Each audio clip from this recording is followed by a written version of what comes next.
The following podcast is a W2M Network original production. Visit W2Mnet.com for all of our other great podcasts, plus news, reviews, articles, and opinions from the worlds of wrestling, video games, football, and entertainment. Hatred, terrorism, racism, fascism, white nationalism, white supremacy. All of these are terms that I've unfortunately never left our lexicon, but over the past week or more have been reignited, brought to the forefront of our lives. I'm Viewer, this is Point of Viewer, and over the past week I originally planned to discuss a few things. The delay of AFLX, Tiger Woods and what was found in his system, but no. Boston takes preference. Dallas takes preference. North Carolina takes preference. And above all of those, Charlottesville takes preference. I'm going to begin this podcast by saying this is dedicated to the memory of Heather Heyer, an innocent 32-year-old woman who needlessly lost her life just over a week ago today as I'm recording this. And I'm going to let you know right now. At the end of this podcast, I'm going to offer a phone number. I want you to see if you can try and call that phone number. And let the person on the other end know how you feel. And if you're able to reach them, I want you to mention Heather Heyer. If you could. You'll see why as the podcast develops. So, a little bit of a flashback to the morning of Saturday, August 12th. It started out as just an average day. I myself was able to sleep in a little bit that day, as I tend to do on Saturdays. Got up, walked around, cut off our outdoor lights, thinking about my plans for the day, what I had to do, where I had to go, and went into Mom's room, watched TV. She likes to watch MSNBC on the weekends, which, very good network, very solid reporting, especially during the administration of Fuckface 45, and yes, that is his permanent nickname from now until whenever he leaves office, be it through impeachment or resignation, whatever means.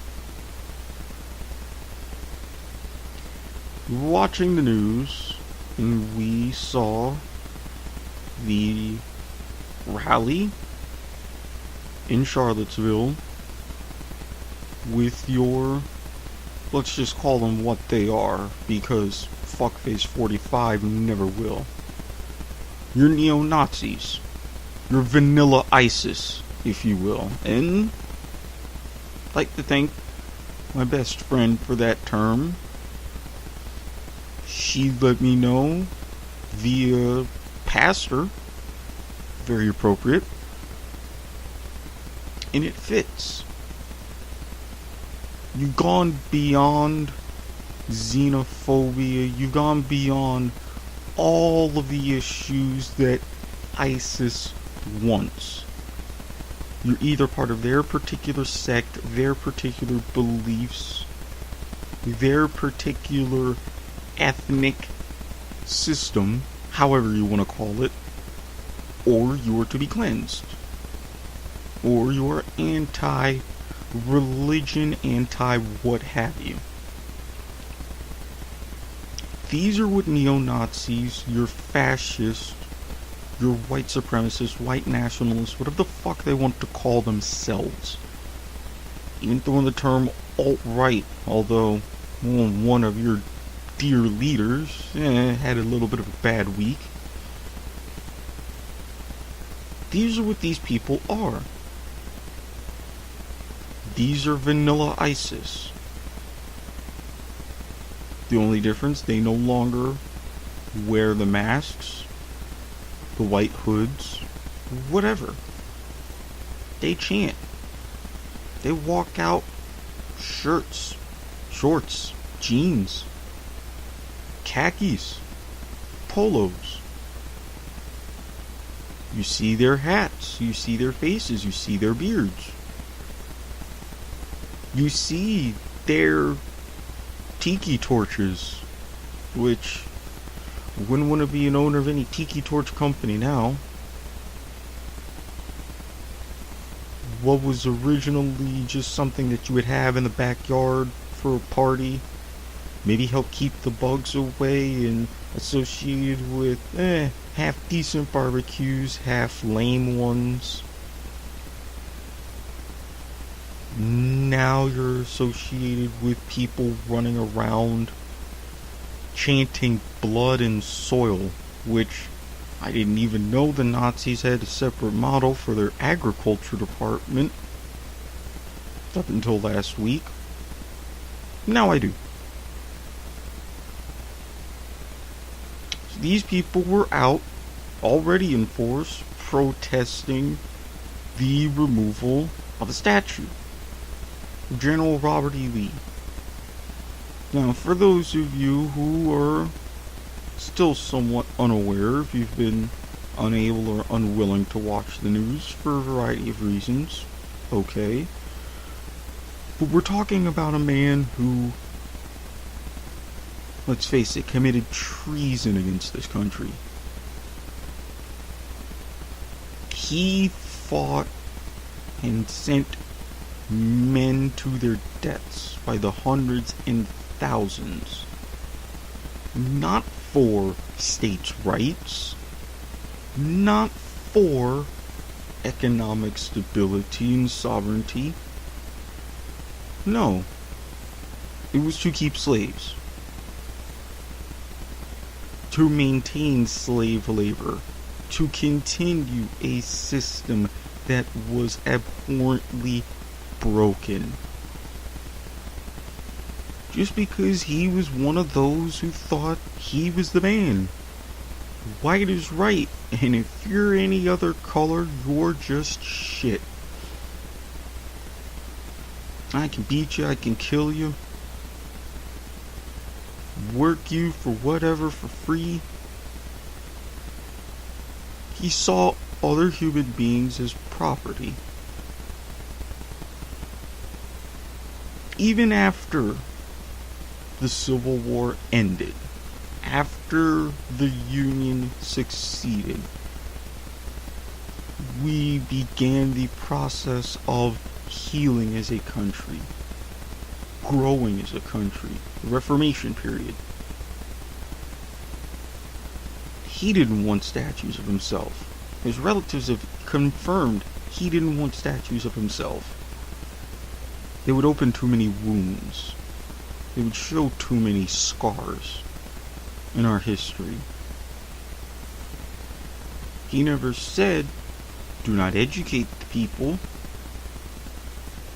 Do not remind them of this time, but just don't do it in that way. That's acceptable. Keep things in the history books. We need education of all things, especially now. Just like we're reminded of the Holocaust, just like we're reminded of all of the different wars that this country's been involved in. Far East Pacific Theater, Mexican American, World War I, you name it. War has been a brutal and unfortunately hyper-present part of American history, of American culture. Movies, TV shows, it's a go-to thing and has been for some time. But nevertheless, you begin in the 1920s, move on decades hence, there were statues anyway. Nathan Bedford Forrest, Robert E. Lee, your big-time Confederate generals and KKK founders. Statues, high schools are named after them. They got, in a sense, the royal treatment. So finally, cities like Charlottesville, like New Orleans before them, wise up and say, yes, this is history. Let's take these statues down. We have other ways of remembering this.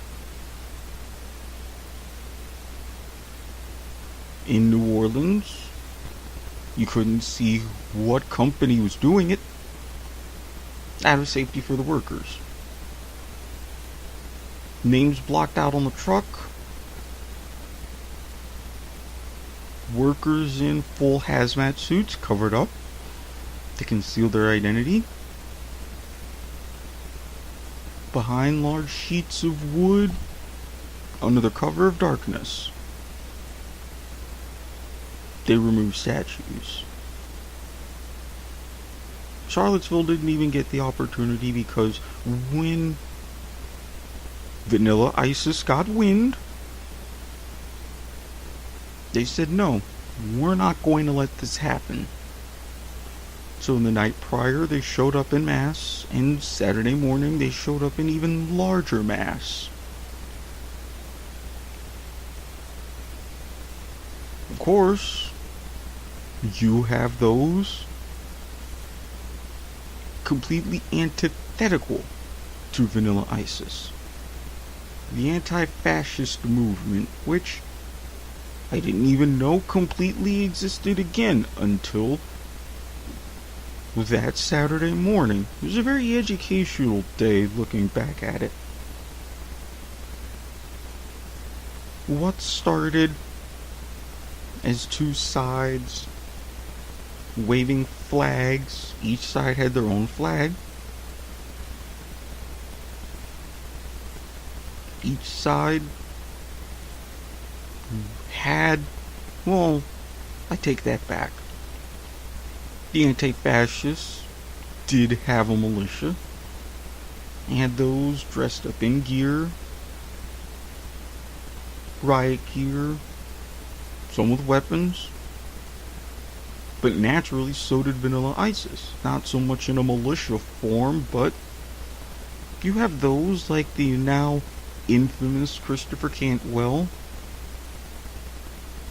talking all kinds of things about Jared Kushner and everybody else under the bright lights of the vice cameras,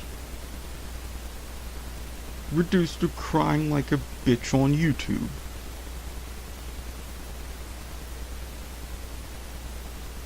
He was there, shit talking. He had guns. So many others had guns. One man, as things were going down in the nearby sort of secondary park, as Emancipation Park was eventually declared unlawful assembly. This is the park where the statue is taking place. As the skirmishes escalated, as members of the clergy were being hit with water bottles and being ushered out of the way, as they just stood holding hands, acting as a blockade.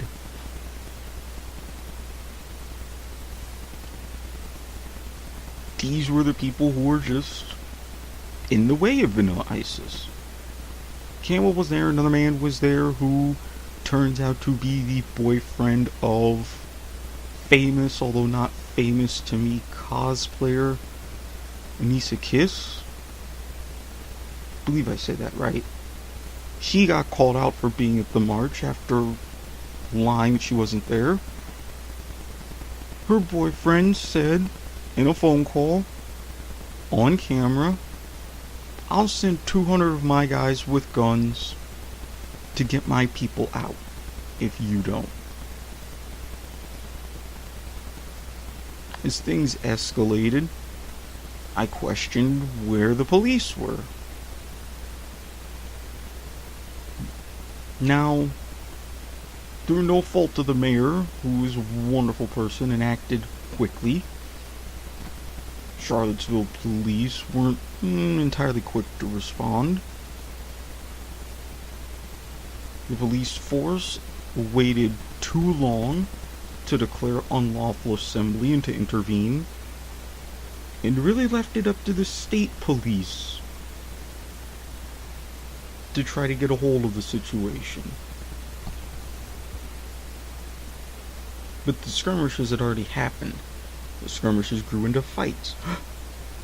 And the fights eventually grew into a 20-year-old fuckface who decided to be a real shithead, not happy, take a Dodge Challenger of all cars, again, bad day for them, and start running people over. Cause an accident, chain reaction is part of it, and ran people over. If you see certain videos online, you can see drops of blood on the hood and windshield of another car. You could see people pushing others out of the way, flying in midair, taking a hit so they can save a life, and unfortunately winding up in a meme. There's one woman there, helped others, just there. I believe she was part of the protests, but unarmed, peaceful, minding her own business. Had her hair hit, eventually died of her injuries. And if you want to add an extra wild card to this, there was a police helicopter, 2 men in it, near the situation. That helicopter crashed. Those 2 men were killed.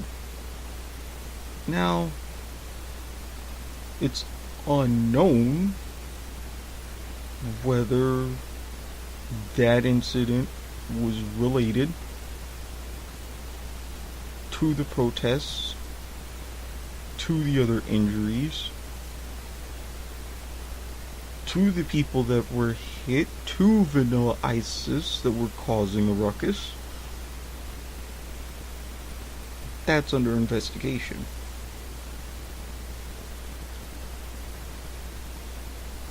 What started out as a simple morning, by 2 o'clock that afternoon had just devolved into this primal base of humanity over this inherently stupid ideology. Doing what humans do and fighting. Exposing their beliefs, exposing their sheer will. Exposing that they will do whatever it takes, be it hurt or kill, to get what they want.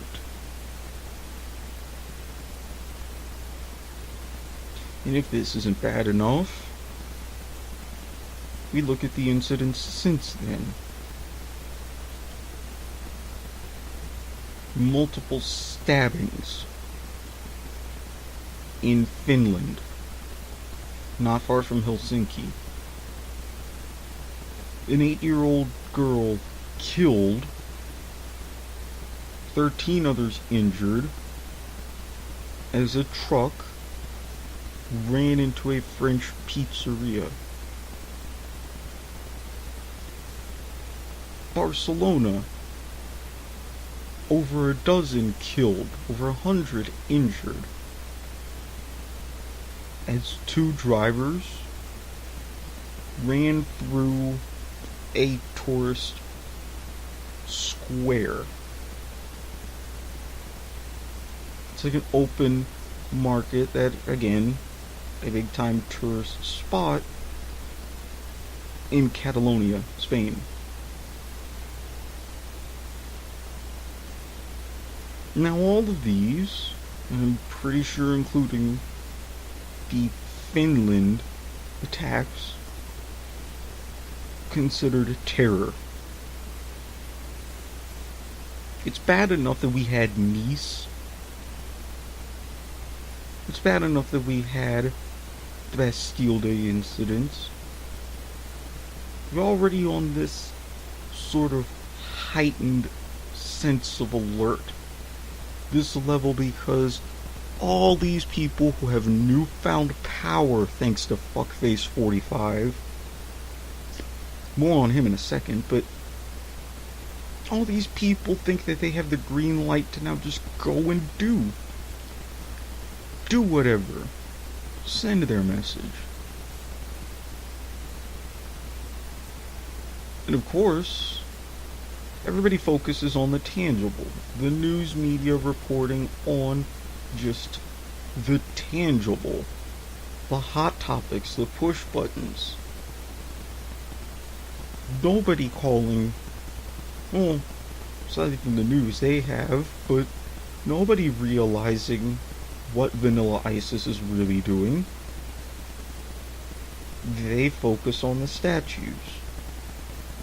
For me, they're statues. I live in a town. We had a high school named after Robert E. Lee in Nathan Bedford Forest. One's been changed. We have statues, and unfortunately Vanilla ISIS will be here next month to protest potentially removing these statues.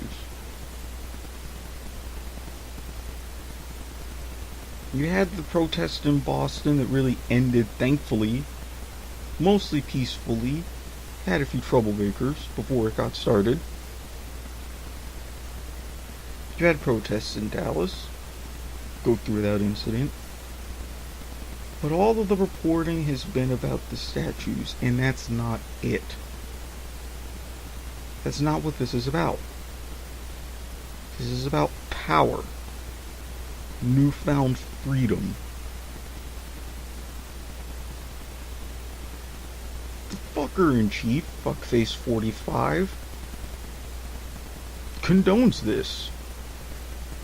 If anybody wants to argue the fact that he condoned it, he waited 2 days before saying anything. 2 days. 48 hours. Politicians being politicians, they were on Twitter that Saturday calling the incident for what it is. Fuckface 45 waits and waits and waits. Then he decides, instead of picking out Vanilla ISIS for who they are, decrying racism, decrying fascism, decrying white supremacy. No, he says it was many sides. Bad people on many sides. Has to write down some sort of third-assed speech and cite it in front of a news conference, pulling it out of his pocket when he wants to talk about infrastructure or the economy.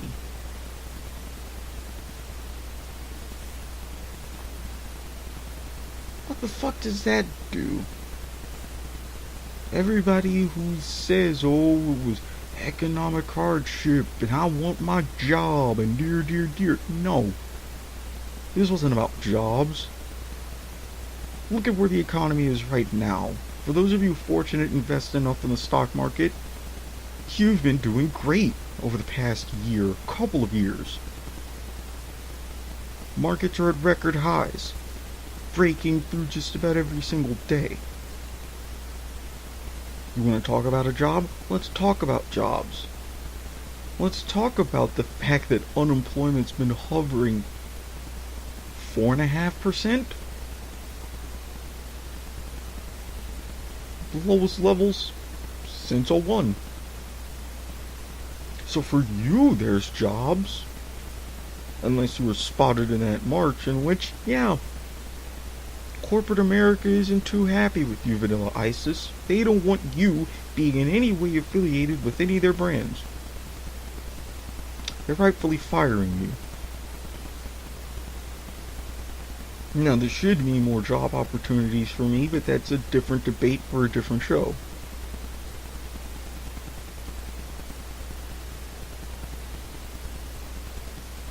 All of these mentalities are thrown right in everybody's face. Do I have friends who are Trump voters? Yes. Do they regret voting for Trump? Nearly immediately. They're still my friends. We still talk. I have no qualms. For them, at least, I get it. But for the ever-shrinking violet of a base, you're now part of Vanilla Isis, whether you ever wanted to be or not. Those 30% or whatever you are proportion-wise, because different polls have different averages and whatever. They're all in the 30s. Surprisingly. This is who you sided with. This is what you wanted. This is what you're getting. Congratulations. Even with all the empty statements, empty promises, David Duke coming out reminding the public who got fuckface 45 into the Oval Office to begin with. So of course the orange bastard is going to do nothing about it. And you can tell, be it Hope Hicks or whomever he's randomly picking out of a hat, is writing some of his tweets for him because they're at least eloquent. They're coherent. They can spell words properly. Sorry, but healing of wounds does not have two E's. It doesn't. But fuckface 45, maybe you meant to use that heal, H-E-E-L.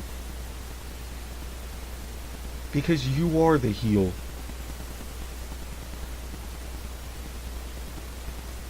All of your base are just marks. Saying that you're their president no matter what. And you are. You're not mine, you're not anyone else's I know. But you at least got them clinging on to you. While you sit out there try to be a baby face, blaming Obama, blaming Democrats, blaming Republicans, blaming Mitch McTurtle, blaming every single person you can point a fucking stick at. It's you.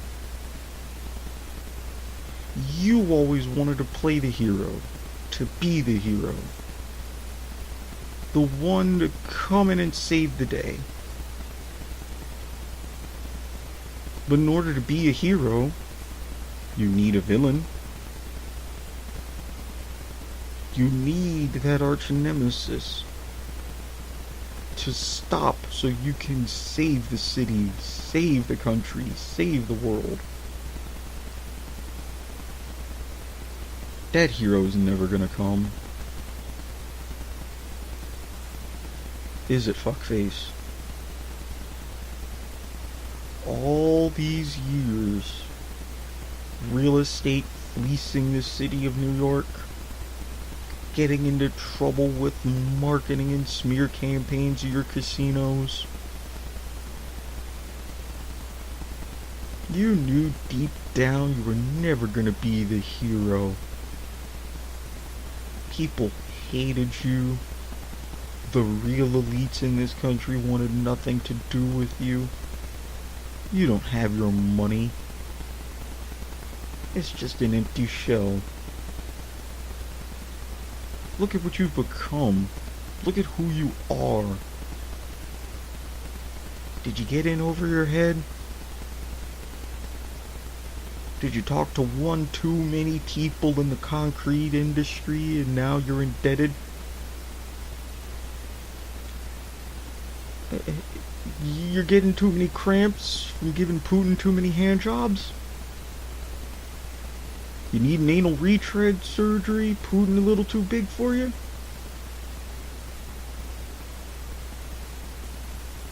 I'm wondering these questions, fuckface. I'm probably not the only one. But I hope that this becomes a reminder to everybody. Don't go out and try to be the hero. If you are, people will know it. You'll have your support. Go out and fight the villains that are there. Don't become a villain while in search of a villain. That gets you nowhere.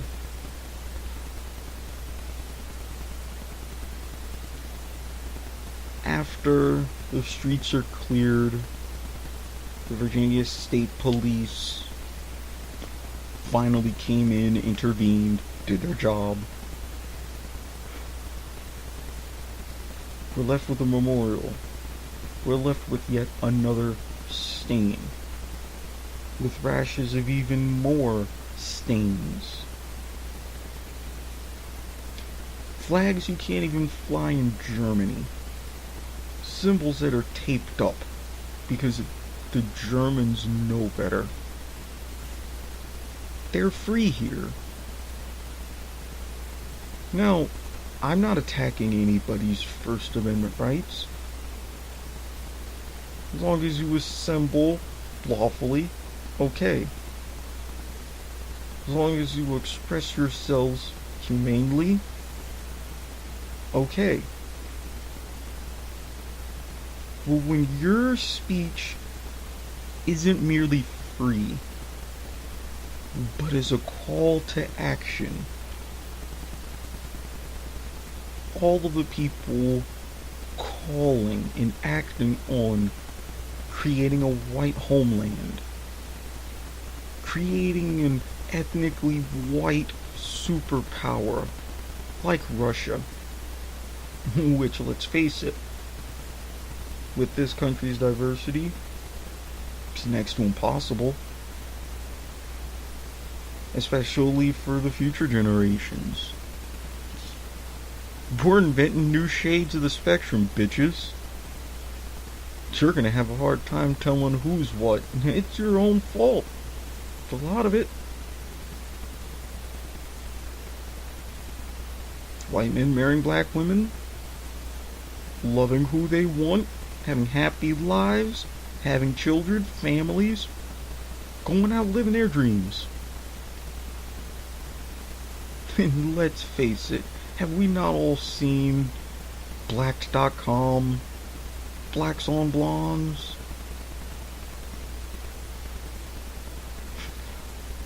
All you Vanilla Isis A lot of your chicks like the chocolate.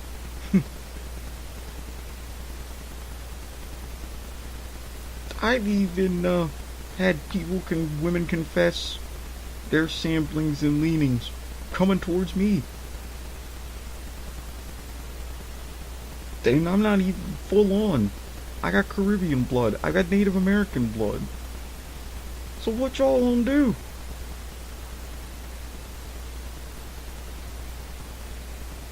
In your leaders and your publications, the alcoholic thumb himself, he's gone. He's not in fuckface's ear. Did you bitches at Breitbart actually say that you're ready for war? Do you even know what war really is? Did you all fight? Did you serve? The 82nd Airborne, who parachuted into Germany, they know. They've seen it. They were one of the people who preliminarily won Twitter when someone asked them about someone at the march in an 82nd Airborne hat giving a Nazi salute. They said it perfectly. Anybody can wear a hat. Anybody can buy a hat. But valor is earned.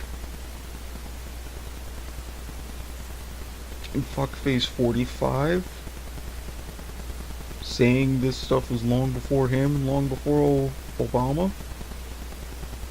What does Obama do? He puts out a series of 3 tweets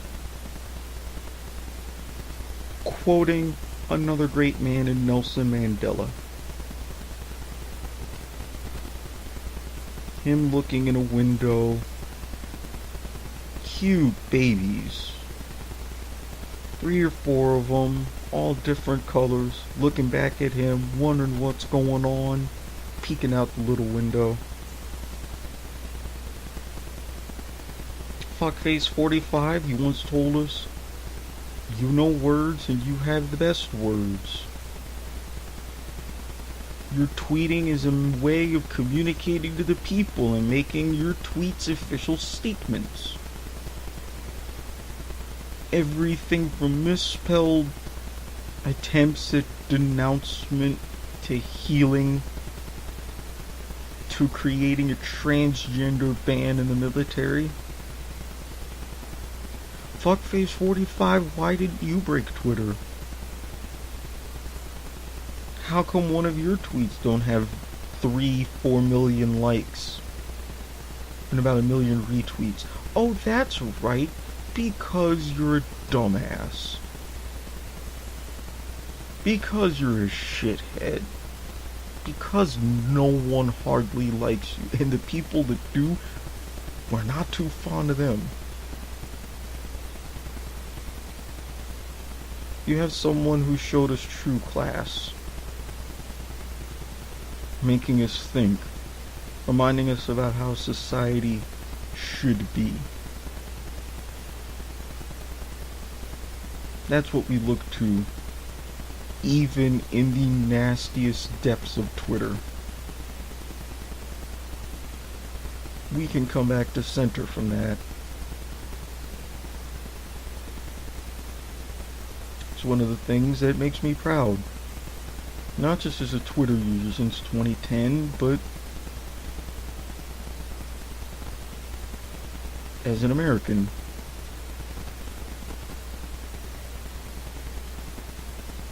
Times aren't good. Times aren't safe. So many people of color, LGBTQIA, your quote baggers,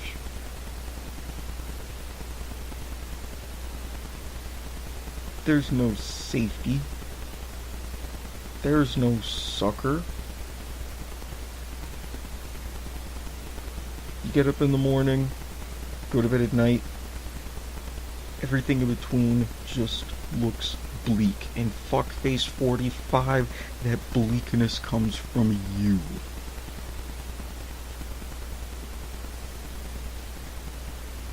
You're not going to get us out of it. I think we know that. But to those in the Antifa movement, your anti-fascist, anti-hatred, whomever, even Black Lives Matter, which, good for you for showing up, but kind of bad idea. Don't get lumped into this because you just become another hot button topic.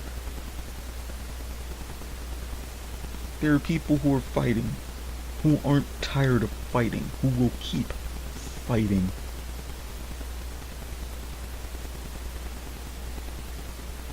You can try to spread your hate and your will and your anger.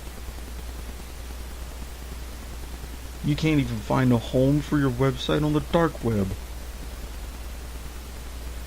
What does that tell you? To all those who tried this with your chants, with your flags, with your guns, you're not even worthy of a fuck you because you're getting what you get. Welcome to the public. You're known now. You put away your hoods. Thank you for that, because we can see everything on your face and in your eyes. We as a society know what we're working with now.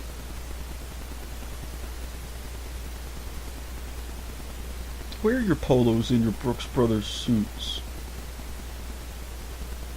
Hang your hats on people like Steve Bannon, Sebastian Gorka, Stephen Miller.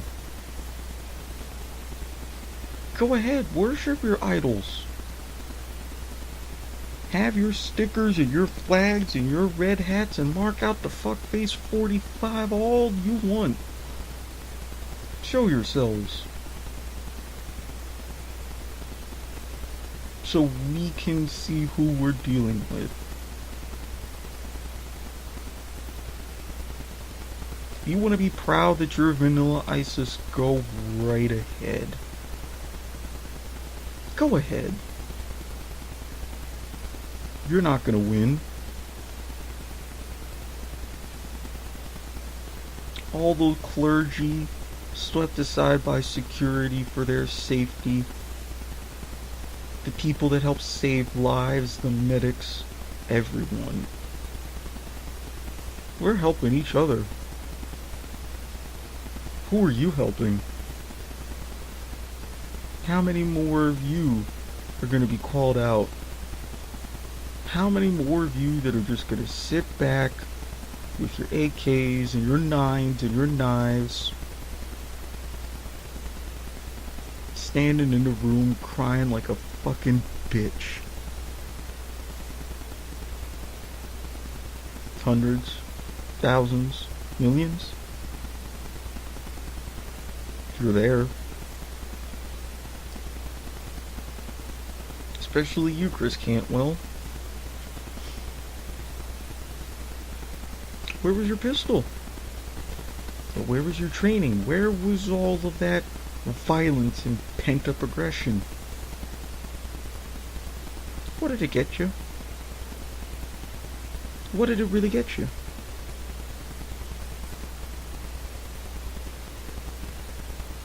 I'm going to close by saying, remember Heather Heyer. See her mother on TV.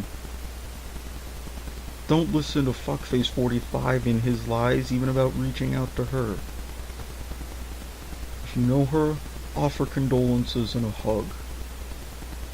Keep this mission strong. For upcoming protests, be ready. Be peaceful. By all means, be peaceful if you can. But be ready.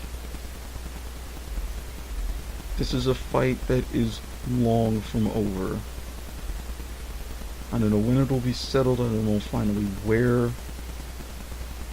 If enough time has to pass. If older generations have to die off. It's a lot of things. But while we have our victories with Bannon going back to Breitbart, spreading his gout there,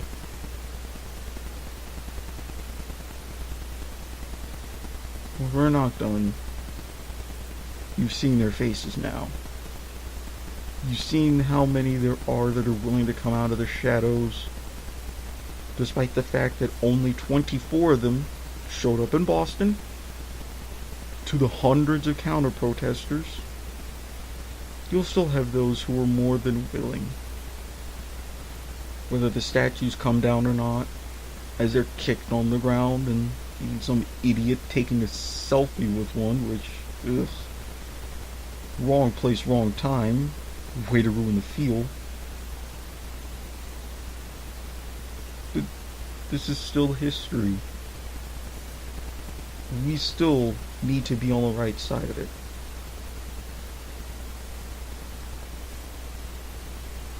And as for the phone number,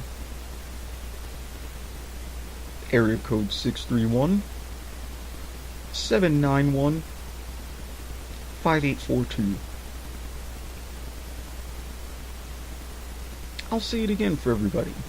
Area code 631-791-5842. Now, for those of you who are on YouTube, you know whose phone number that is.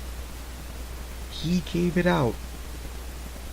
And if not, if you haven't, yeah.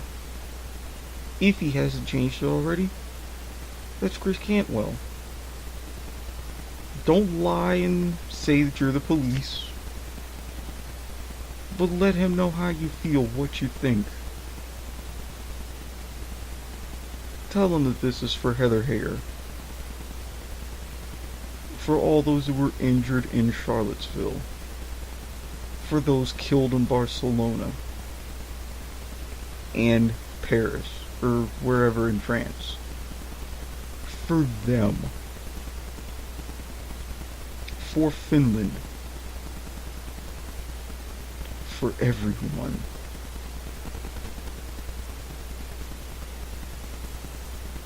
Just tell them whatever way you deem necessary.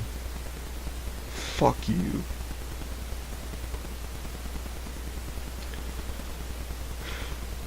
Well, that about does it. Thank you for listening. And thank you for letting me say my piece on this show. And if you ever see me out and about wearing a University of Virginia baseball jersey, you know why. You'll know why. Granted, if they wound up winning a national championship, I wouldn't be as mad as I would have been in years past, but yeah, I wouldn't be too upset. But at the end, this has been Point of Viewer. If you liked what you heard, if you want to hear more, you got questions for me, tweet me at SquidSportsHead. I want to thank my awesome producer Sean, who's been, down for the count. Had a little bit of an issue, had to go through surgery. Tweet him some well wishes on the road back to recovery at W2M Sean. Go on the site, W2Mnet.com. Game reviews, wrestling podcasts, soccer, football, more of my dulcet tones. You name it, you got it. And for more Point of Viewer or any other of my podcasts you happen to hear me on, football to the max, soccer to the max, this week in the AFL, Stitcher, Spreaker, iTunes, Google Play, you name it, you can find it. Give it a listen. But in the meantime, think, prepare, always, now more than ever, do your homework. Dissect the arguments and counter-arguments. And don't forget to be awesome. The following podcast is a W2M Network original production. Visit W2Mnet.com for all of our other great podcasts, plus news, reviews, articles, and opinions from the worlds of wrestling, video games, football, and entertainment.